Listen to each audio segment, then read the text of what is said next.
Since February 10, 2023, our system ranks QQQ as a hold/accumulate, giving it a score of -0.325. In the period the stock had natural movements but currently sit with a loss of 0% since we first recommended hold/accumulate.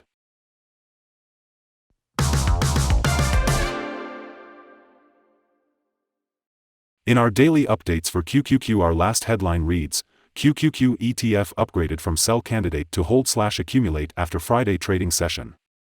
The QQQ ETF price fell by -0.656% on the last day, Friday, February 10, 2023, from $301.68 to $299.70. It has now fallen 4 days in a row. During the last trading day, the ETF fluctuated 1.45% from a day low at $297.25 to a day high of $301.57. The price has fallen in 6 of the last 10 days but is still up by 1.16% over the past 2 weeks.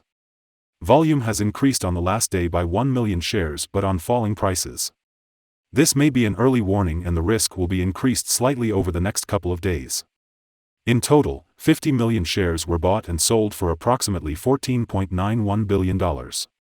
In the last 52 weeks, the highest price of the ETF was $371.83, and the lowest price was $254.26.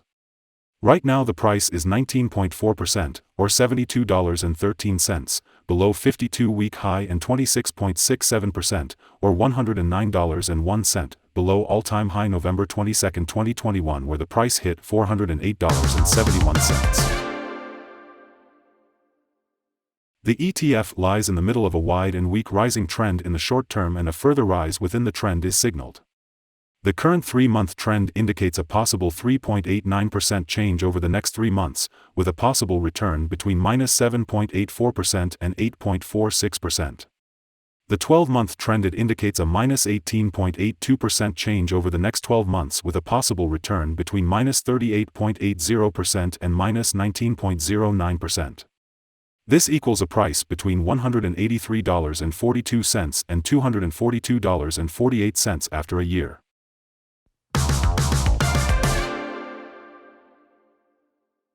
Analyst ratings and price targets.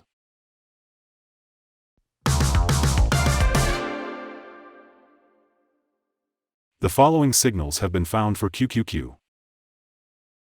The QQQ ETF holds a sell signal from the short-term moving average. At the same time, however, there is a buy signal from the long-term average. Since the short-term average is above the long-term average, there is a general buy signal in the ETF giving a positive forecast for the stock. On further gains, the ETF will meet resistance from the short-term moving average at approximately $305.30. On a fall, the ETF will find some support from the long-term average at approximately $282.87. A breakup through the short-term average will send a buy signal, whereas a breakdown through the long-term average will send a sell signal. Furthermore, there is a buy signal from the 3-month moving average convergence-divergence, MACD. Some negative signals were issued as well, and these may have some influence on the near short-term development. A sell signal was issued from a pivot top point on Thursday, February 2, 2023, and so far it has fallen -3.86%. Further fall is indicated until a new bottom pivot has been found. Volume rose on falling prices yesterday. This may be an early warning and the ETF should be followed more closely. Here are some other signals you might find interesting. Moving average convergence-divergence, buy signal. Pivots, sell signal 7 days ago. Bollinger, buy signal 7 days ago. Short-term moving average, sell signal 4 days ago. Long-term moving average, sell signal 18 days ago. The relation between the short and the long moving averages. Buy signal 19 days ago. If we look at the 12-month chart, we see short moving average, sell signal 2 days ago. The long-term moving average, buy signal 17 days ago. The relation between the short and the long moving averages. Buy signal 14 days ago. Remember to go to our page at StockInvest.us if you want to find more signals.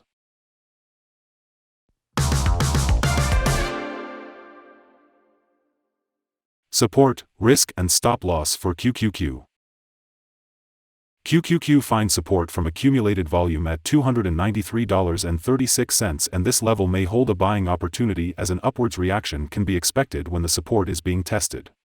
This ETF has average movements during the day, and with good trading volume, the risk is considered to be medium. During the last day, the ETF moved $4.32 between high and low, or 1.45%. For the last week, the ETF has had daily average volatility of 2.08%. Let us have a look at some fundamental data you should be aware of before we tell you some possible good trading levels for QQQ. The price-to-earnings ratio, P/E ratio, is the ratio for valuing a company that measures its current share price relative to its per-share earnings. QQQ currently has a price-earning ratio of 3.93. This is a relatively low price-to-earnings ratio and either signal a low expectation for the future of the company, or that the stock is undervalued and could indicate a buying opportunity. Here are some possible good day trading levels. On an upturn, QQQ meets first resistance at $306.18. If you do not hold QQQ shares, you should wait for this level to be broken before placing your bet. If you already have the stock, this is the level you may want to swing trade. On a downturn, QQQ finds first level of support at $293.36, and this is a natural place to put your bet if the support holds with an expectation of a rebound upwards.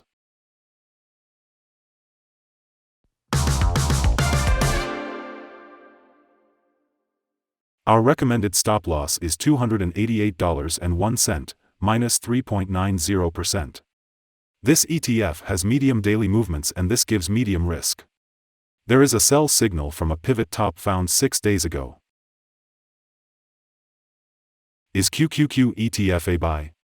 QQQ holds several positive signals, but we still don't find these to be enough for a buy candidate.